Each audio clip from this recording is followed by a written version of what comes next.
Hello everyone, मैं Dinesh Kumar Yadav, assistant professor degree college Jagannathpur, department of economics.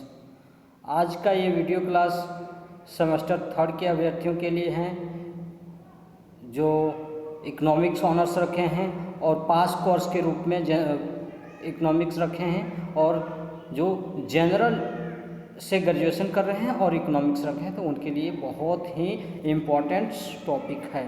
तो इसमें हम लोग पिछले वीडियो में डिस्कस किए थे कि मार्केट फेलियर क्या है, बाज़ार की विफलताएं क्या है। तो इसके बारे में हम लोग जाने थे। तो इसका मार्केट फेलियर का परिभाषा या अर्थ हम समझ गए थे पिछले क्लास में। साथ ही हम इसका प्रकार पढ़े थे। प्रकार में हम लोग पढ़े थे अपूर्ण प्रतियोगिता या बाज़ार की अपूर्णताएं कैसी होती है। इसके बाद हम लोग अपूर्ण सूचना होने के बाद मार्केट कैसे फेलियर होता है, इस चीज़ को भी जान लिए थे। साथ ही हम लोग बाह्यताएं के बारे में भी जाने थे।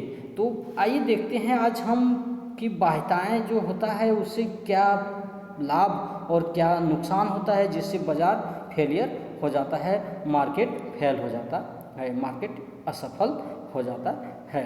तो सबसे पहले ये जानिए कि बाह्यताएं जो है, बाह्यताएं अगर निजी लागत और सामाजिक लागत में जब डिफरेंस पाया जाता है, जब दोनों बराबर नहीं हो पाता है, तब क्या होता है, मार्केट फेलियर हो जाता है। जब निजी लागत यानी कि या निजी लागत या निजी लाभ सामाजिक लागत या सामाजिक लाभ से अधिक हो जाए तो क्या होगा, मार्केट यानी कि यह मितव्ययिता की स्थिति हो जाएगी, बाजार में यह मितव्ययिता की स्थिति हो जाए। और अगर निजी लागत या निजी लाभ सामाजिक लागत या सामाजिक लाभ के बराबर हो जाए तो बाजार में संतुलन की स्थिति होगी।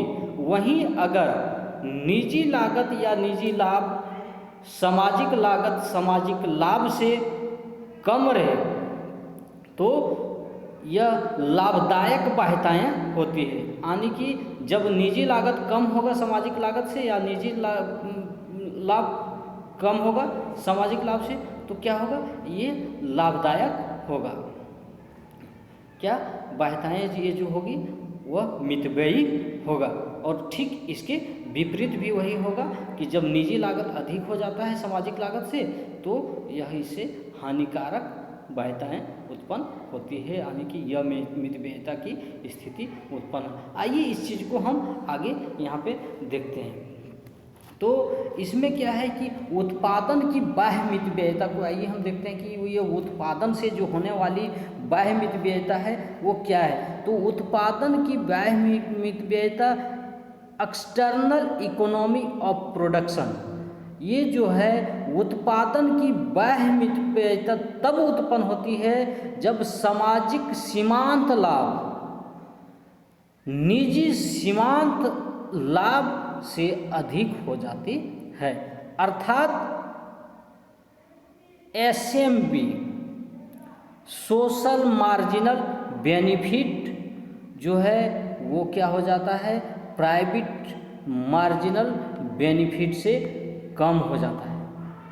मतलब सोशल मार्जिनल बेनिफिट जो है वो कम होता है प्राइवेट मार्जिनल बेनिफिट से। दूसरा क्या है, निजी सीमांत लागत प्राइवेट मार्जिनल कॉस्ट एमपीसी, सामाजिक सीमांत लागत सोशल मार्जिनल कॉस्ट एसएमसी से अधिक, अर्थात पीएमसी ग्रेटर देन एसएमसी हो जाता है। ऐसी सीमांत में उत्पादन की मात्रा समाज की दृष्टि से उत्पादन की आदर्श मात्रा होती है, यानी कि आदर्श मात्रा से कम रह जाती है। इसे आइए हम रेखा चित्र के माध्यम से हम देखेंगे कि किस प्रकार से होती है। इसे आप ध्यान दीजिएगा, ध्यानपूर्वक सुनिएगा और समझिएगा। इस ग्राफ में यहाँ पे जो दिखाया गया है वो ध्यान दीजिएगा कि इस यहाँ पे वाई एक्सिस को ले लिए हैं, दूसरी तरफ एक्स एक्सिस को ले लिए हैं, यहाँ उत्पादन की मात्रा को लिए हुए हैं एक्स एक्सिस पर, और यहाँ दूसरी तरफ मूल्य और लागत को लिए हैं वाई एक्सिस पर। तो यहाँ पे देख लीजिए कि सामाजिक सीमांत लागत वक्र, यहाँ ध्यान दीजिएगा, एसएमसी, देखिए एसएमसी यहाँ से यहाँ खींचा गया है, और पीएमसी प्राइवेट मार्जिनल कॉस्ट रेखा जो है वो ये है, यहाँ से यहाँ खींचा गया। यहाँ पे क्या है कि समाज को संतुलन की स्थिति में क्या, बाजार कीमत क्या है, ये बिंदु पर है जहाँ पे बाजार संतुलन की स्थिति में है। अब क्या होता है, मांग वक्र डी, देख लीजिए यहाँ से यहाँ डी देख खींचा गया, ध्यान दीजिएगा, ये मांग वक्र ये रेखा है, डी है, ये जो E1 बिंदु पर काटेगा एसएमसी को E1 बिंदु पर काट रहा है। अतः समाज की दृष्टि से उत्पादन की आदर्श मात्रा, समाज की दृष्टि से देखा जाए तो अगर क्या है कि उत्पादन की मात्रा ये है, E1 बिंदु पर संतुलन प्राप्त करेगा, और उत्पादन की मात्रा क्या होगा, वो से Q1 हो जाता है। लेकिन निजी सीमांत लागत MPC जो है वो मांग वक्र को E बिंदु पर काट रहा है, क्या है, MPC E बिंदु पर काट रहा है। कहाँ पे काट रहा है, E बिंदु पर काट रहा है, जो बाजार के संतुलन के रियल जो होना चाहिए कि संतुलन की स्थिति थी वो E पर बतलाता है। अतः बाजार उत्पादन की मात्रा वो Q यहाँ पे बतलाता है, बाजार की उत्पादन मात्रा वो से Q बतलाता है। इस प्रकार यह उत्पादन आदर्श उत्पादन से कम है, यह है आदर्श उत्पादन से कम है। समाज में देखा जा रहा था क्या, वो Q है, तो कम कितना है, Q से Q1, देख लीजिए कम कितना है, Q से Q1 रह जाता है। रेखा चित्र से आपको स्पष्ट पता चल रहा है कि Q से Q1 तक के उत्पादन के दौरान सामाजिक सीमांत लागत SMC, निजी सीमांत लागत PMC से कम होता है, जो सामाजिक लाभ को जन्म देता है। ये क्या होता है, सामाजिक लाभ को जन्म देता है, यह बाजार विफलता का एक रूप है। उसके बाद क्या है, अगला तरीका को हम देख लेते हैं कि उत्पादन की बाह्य मितव्ययता, उत्पादन की बाह्य मितव्ययता को स्पष्ट रेखा चित्र सेम बनाइए और यहाँ पे SMC को PMC से एक्सचेंज कर दीजिए, यानी कि ये PMC हो जाएगा और ये SMC हो जाएगा। अब संतुलन यहाँ E हो जाएगा, यहाँ E1 हो जाएगा। तो आइए इसका भी हम एक रेखा चित्र के माध्यम से हम देख लेंगे। उत्पादन की बाह्य मितव्ययता, यह मितव्ययता वो मितव्यय था जो लाभदायक था, उसमें क्या हो रहा था, पिछले वाले में जो हम देखे उसमें क्या हो पा रहा था, यानी कि सामाजिक सीमांत लागत वक्र जो था वो क्या था, यहाँ पे था, कहाँ था,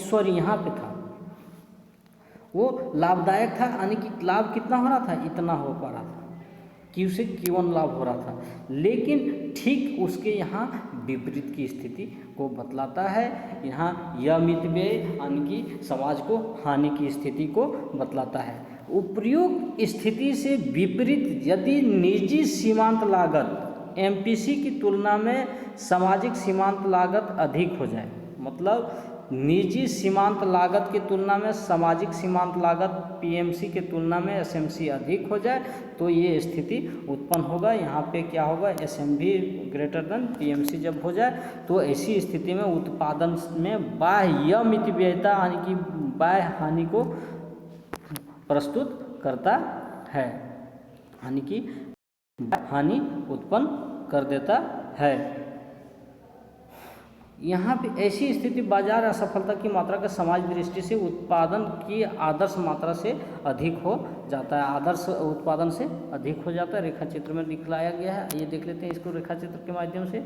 यहाँ पे देख लीजिए क्या है कि रेखा चित्र में सीमांत लागत वक्र जो ये PMC है, ये देखिए आपका PMC ये है, मांग वक्र D, ये तो डिमांड वक्र है बाजार की, है ना, कि E बिंदु पर यहाँ काट रहा है, जहाँ उत्पादन की मात्रा वो Q है, देख लीजिए वो से Q है उत्पादन, और कीमत क्या है, वो से P है। लेकिन समाज की दृष्टि से उत्पादन की आदर्श मात्रा क्या है, वो से Q1, वो से समाज की दृष्टि से वो Q1 है, वो Q1। इस प्रकार उत्पादन की आदर्श मात्रा Q से वो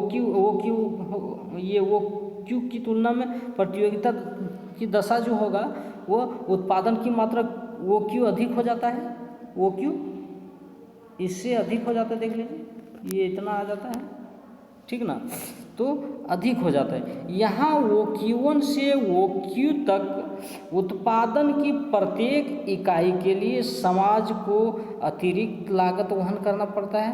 मतलब क्या है कि आदर्श स्थिति समाज समझ रहा है कि हमको इतना है, समाज की आदर्श स्थिति इतना है, लेकिन इसको क्या व्यय करना पड़ रहा है, यहाँ से यहाँ तक व्यय करना पड़ रहा है। देख लीजिए यहाँ से यहाँ तक व्यय, यानी कि Q1 से Q अधिक यह व्यय कर रहा है। तो इस प्रकार से क्या होगा कि SMC ग्रेटर देन PMC हो जाता है, जो बाह्य मितव्ययिता को पैदा कर देता है। मतलब समाज की जो है ये है रेखा यहाँ है, उससे ज़्यादा इसका ये हो जाता है। देख लीजिए इतना, यानी कि उत्पादन इतना मात्रा व्यय अधिक करना पड़ रहा है इसको, है ना, तो ये मितव्यय हो जाता है। यहाँ समाज द्वारा बाजार कीमत की तुलना में अधिक कीमत वो P1, वो बाजार कीमत क्या था वो P से वो P1 हो जाता है, वहन करना पड़ता है। इस प्रकार इससे समाज को हानि होती है। यह भी बाजार विफलता का ही, यानी कि मार्केट फेल्यूर का एक रूप है। तो इस प्रकार से दूसरे तरीके से हम देख लिए। और इसका तीसरा तरीका क्या है कि बाजार विफलता क्या है कि लोक वस्तु एवं बाजार विफलता में क्या संबंध होता है, कैसे विफल होता है, बाजार को विफल कैसे करता है, वो चीज़ देखते हैं। तो लोक वस्तु की उपस्थिति यानी कि सार्वजनिक वस्तु की उपस्थिति भी बाजार की विफलता की स्थिति उत्पन्न करती है। लोक वस्तु ऐसी वस्तु है जिस पर वर्जन का सिद्धांत लागू नहीं होता है, यानी कि वर्जन का सिद्धांत क्या कहता था कि मतलब जो चुकाएगा, जो कीमत अदा करेगा, उसी को उसका प्रॉफिट फायदा मिलेगा, उसे को उस वस्तु को प्राप्ति होगी, मतलब वही उपभोग कर सकता है। तथा इसके उपयोग में प्रतिद्वंद्विता नहीं होती है, मतलब वर्जन की सिद्धांत लागू नहीं होती है और इसके उपयोग में प्रतिद्वंद्विता नहीं होती है। इस प्रकार की वस्तुओं या सेवाओं के कुछ प्रमुख उदाहरण देख लीजिए। जैसे कि सार्वजनिक पार्क हो गया, राष्ट्रीय उद्यान हो गया, राष्ट्रीय सुरक्षा हो गया, मतलब सैनिक हो गया, आंतरिक कानून व्यवस्था, समुद्री परिवहन या समुद्र में मछली पकड़ना आदि आदि जो है ये सार्वजनिक वस्तु है, ये सभी पकड़ ये यूज कर सकते हैं। जैसे कि रोड, स्कूल, भवन, ये सब चीज़ सार्वजनिक चीज़। लोक वस्तु के उत्पादन का उद्देश्य सामाजिक लाभ को अधिकतम करना होता है, मैक्सिमम सोशल एडवांटेज यानी कि सोशल बेनिफिट को प्राप्त करना होता है, सामाजिक वस्तु का में मुख्य उद्देश्य होता है। इस उद्देश्य को प्राप्त करने के लिए उत्पादन की मात्रा का उत्पादन उस बिंदु पर होता है जहां सीमांत सामाजिक लागत या त्याग जो होता है वह सीमांत सामाजिक लाभ के बराबर हो जाता है। तो इस प्रकार से यह बाजार की विफलता को प्रकट करता है। लेकिन लोक वस्तु जो है वो उसमें बाध्यताएं उत्पन्न होती है तथा सामाजिक लाभ को अधिकतम करने के लिए उपयुक्त आवश्यक शर्त यानी कि MSC greater than MCB marginal social benefit, marginal social cost equal to marginal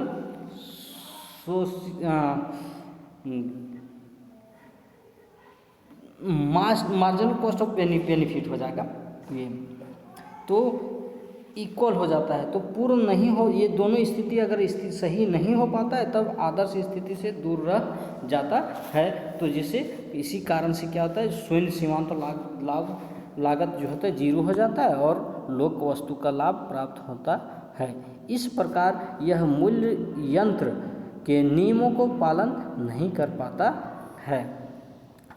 एक बात ऐसे भी समझ लें कि पुनः यह वर्जन का सिद्धांत अगर पालन नहीं करता है तो क्योंकि लोक वस्तु का प्रयोग प्रत्येक व्यक्ति के द्वारा किया जाता है, चाहे वह उसकी कीमत अदा कर रहे हो अथवा नहीं, लेकिन लोक वस्तु की स्थिति में भी क्या होता है, कभी कभी वर्जन का सिद्धांत लागू होते देखा जा सकता है। उदाहरण के तौर पर आप ले लीजिए, जब किसी भी नवनिर्मित पुल पर वाहनों का आवागमन पर टोल टैक्स लगाया जाता है तो टैक्स का भुगतान नहीं कर पाने वाले वाहन चालक ऐसे पुल के प्रयोग से वंचित रह जाता है। ऐसी स्थिति सामाजिक लाभ को अधिकतम करने का आदर्श प्राप्त नहीं हो पाता है। लोक वस्तु के साथ एक समस्या यह होता है कि यदि ऐसी वस्तु का प्रयोग बिना भुगतान किया जा सकता है तो वैसी व्यक्तियों में भी इसे मुफ्त प्राप्त करने की प्रवृत्ति होता है जो इसके लिए भुगतान करने में सक्षम होते हैं। ऐसे उपभोक्ता को फ्री राइड्स कहा जाता है। इस स्थिति में लोक वस्तु का उत्पादन उस मात्रा में करना संभव नहीं होता है जितना समाज को इसकी आवश्यकता होती है। तो इस प्रकार से ये था मार्केट फेलियर में हम लोग बाध्यताएँ कैसे लाभ प्राप्त होता है और कैसे हानि प्राप्त होता है, इसको शॉर्टकट में भी एक बार हम समझ लीजिए कि मान लीजिए जो हमने पिछले क्लास में इस विषय पर चर्चा किए थे, मान लीजिए कि किसी गांव के आसपास में एक इंडस्ट्री स्थापित किया जाता है। तो उस इंडस्ट्री को स्थापित करने के लिए, वहाँ प्रोडक्शन करने के लिए पानी, बिजली, रोड की आवश्यकता आदि का आवश्यकता होती है, जिसमें सिर्फ कंपनी ही नहीं, उसमें वहाँ के आसपास के लोग भी उस वस्तु का प्रयोग करते हैं और इस प्रकार से उसे लाभ की स्थिति होती है। लेकिन होता क्या है कि यदि लाभ जो हो रहा है, जितना वो प्रयोग करके उस पानी, बिजली और सड़क का प्रयोग करके वो लाभ प्राप्त कर रहे हैं, उससे ज़्यादा कहीं उससे जो कंपनी से जो इंडस्ट्री लगाया गया वहाँ से धुआं उठता हो, वहाँ से कचरा निकाल के आसपास के क्षेत्रों में फेंका जाता हो, तो उससे हानि होने, उससे समाज के वातावरण में नुकसान पहुँचता हो, जो बीमार पड़ते हैं, लोग बीमार हो जाते हैं, उससे जो वहन करना पड़ता है वो कंपेयर में इक्वल नहीं हो पाना ही ये अमितव्ययता को बतलाता है। ठीक ना। तो इस प्रकार से ये था एक अमितव्ययता यानी कि बाजार फेल्योर की कारण। अब हम देखते हैं बाजार विफल को दूर करने का क्या उपाय हो सकता है। Measures of correct market failure. तो बाजार विफलता की स्थिति में साधनों का आदर्श को कुशलतम आवंटन संभव नहीं होता है। किसमें, मतलब बाजार विफलता की स्थिति में। अतः इसे दूर करने हेतु अनेक अर्थशास्त्रियों ने अपने अपने विचार व्यक्त किए हैं। बाजार विफलता की विभिन्न परिस्थितियों के उपयुक्त विश्लेषण से यह स्पष्ट हो चुका है कि बाध्यताएं तथा लोक वस्तुएं बाजार विफलता के प्रमुख कारण हैं।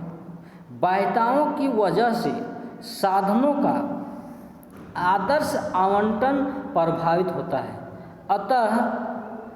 अतः प्रोफेसर पीगू ने AC पीगू ने सामाजिक नियंत्रण के रूप में करों एवं अनुदान का प्रयोग कर ऐसी बाध्यताओं को दूर करने का सुझाव दिया। क्या करने का? करों एवं टैक्स एवं अनुदान, सब्सिडी का प्रयोग कर ऐसी बाध्यताओं को दूर करने का सुझाव दिया। किसने? प्रोफेसर AC पीगू ने।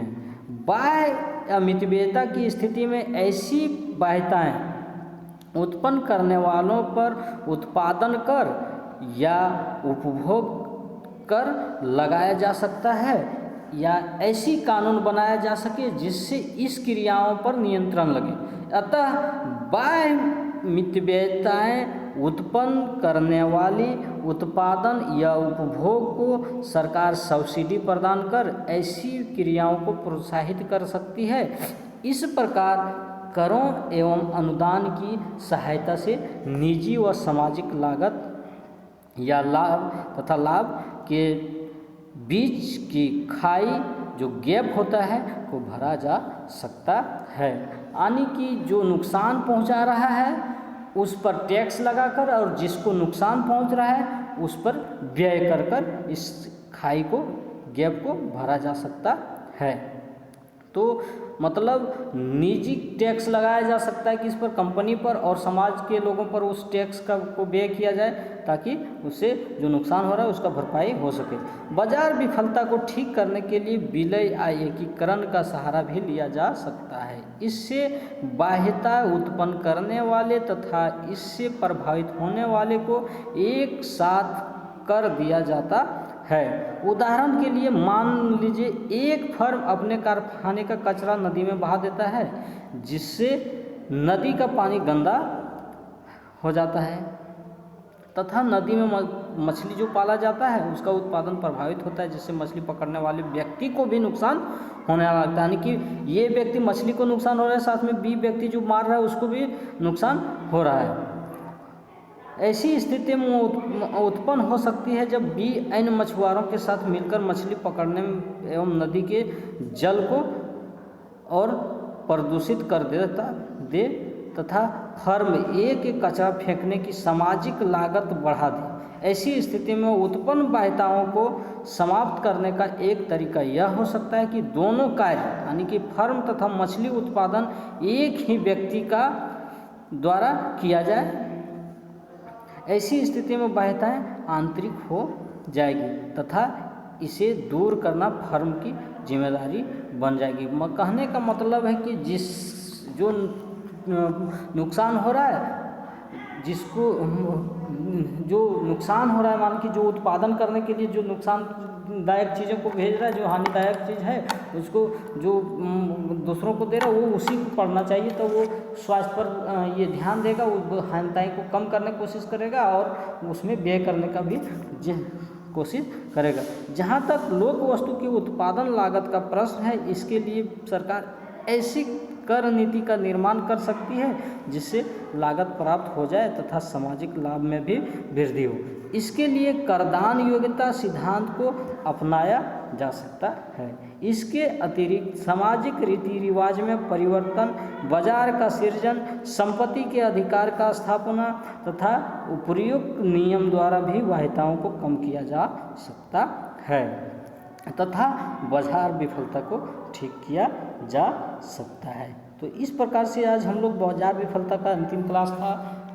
2 क्लास में हम लोगों ने बाजार विफलता को पढ़ लिया है। तो ये दोनों ही अभ्यर्थियों के लिए बहुत ही इम्पोर्टेंट है। तो आप लोग देख लीजिएगा, इसको बेहतर तरीके से थोड़ा सा ध्यान से सुनिएगा। जो बातें हमने बताई है लाइन बाय लाइन आप सुनिए, आपको कॉन्सेप्ट क्लियर हो जाएगा। थैंक यू, धन्यवाद। आपका दिन शुभ हो।